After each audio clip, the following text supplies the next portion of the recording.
In the game of Outside, one server has changed like no other. And no, I'm not talking about the beta testing map Atlantis, I'm talking about Antarctica. Transforming so dramatically that just about every player that called it home has either left to a new one or downright quit the game. Many of the new players believe that the Antarctic server is just an underdeveloped region forgotten by the devs.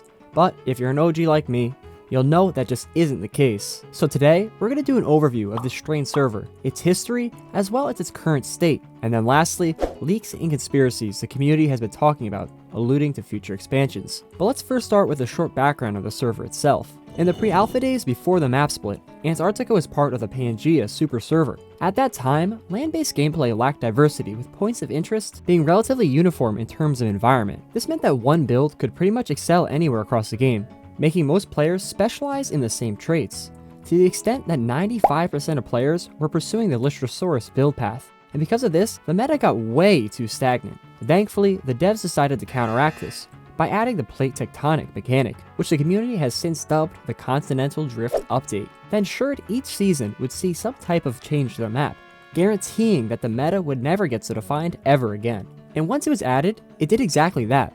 Players quickly began to diversify into unprecedented groups and guilds, marking a significant departure from the previous gaming landscape. And this was only possible because the Continental Drift Update allowed the creation of new distinct continents.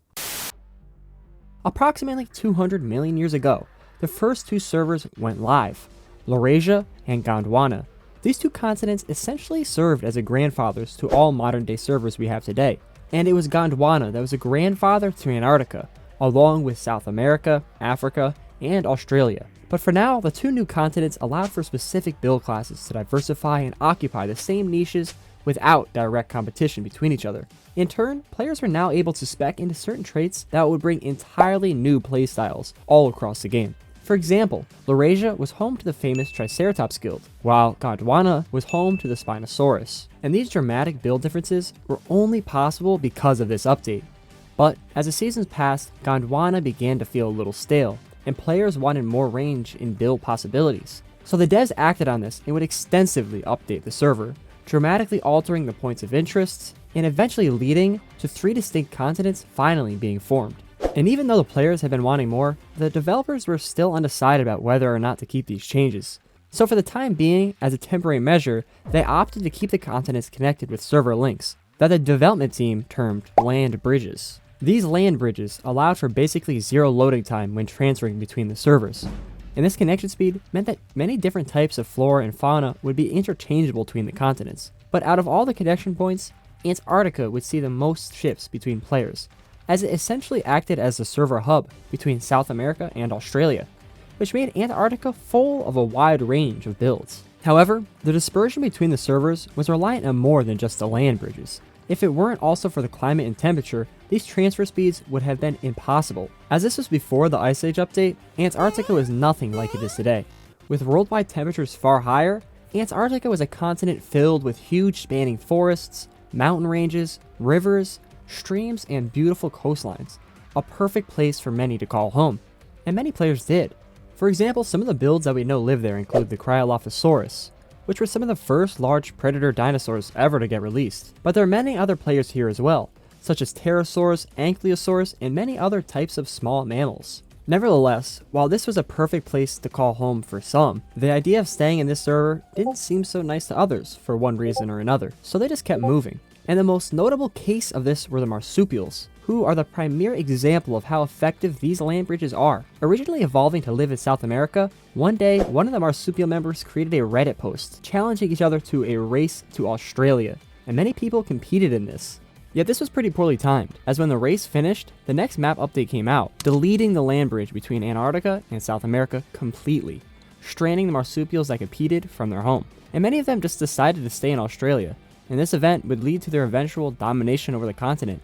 So I guess that actually worked out pretty well for them. But these changes wouldn't work out so well for the inhabitants of Antarctica, because not too long after, the connection between itself and Australia would also sever, and Antarctica would be alone for the first time in its history. At this point, the server, as it was known, rapidly approached its end. With a total separation between South America, the Drake Passage was unveiled, which allowed the waters around Antarctica to circulate, forming the Antarctic Circumpolar Current, and making it the only current in the game that wasn't blocked by any invisible walls or any other barrier. Because of this, the current acts as a barrier that prevents the intrusion of warmer ocean currents, completely changing the weather patterns of the region as well as the rest of the world, with its most notable feature being its dramatic impact of lowering temperatures in Antarctica, which caused massive repercussions on the flora and fauna of the server. Many builds just couldn't spec into cold resistance traits in time and hit their game over, which resulted in the player base taking a huge hit. But even still, some players were able to spec into some lower level cold resistance perks in time to withstand this. Well, at least until the devs released the Ice Age update, which cooled temperatures all across the world, adding new ice sheets spanning large swaths of the globe, and Antarctica faced some of the harshest changes from this update,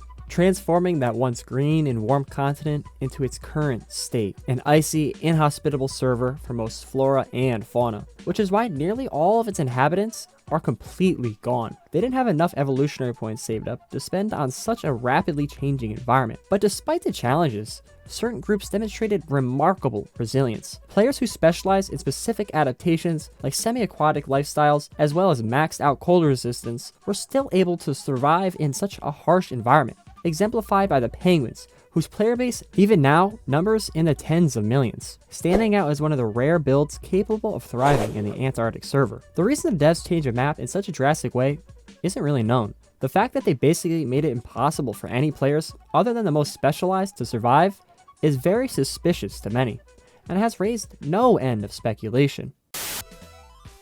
Now, there are many theories as to exactly what's going on in Antarctica, so I'm going to go over the most popular. Some believe that the ice is hiding a secret quest for humans, with possible secret links to ancient civilizations who had contact with extraterrestrial life, which many people, most notably MatPat, believing it could be the beginning signs of alien life being added to the game, which would be pretty cool. But the more believable story has something to do with the code of Antarctica.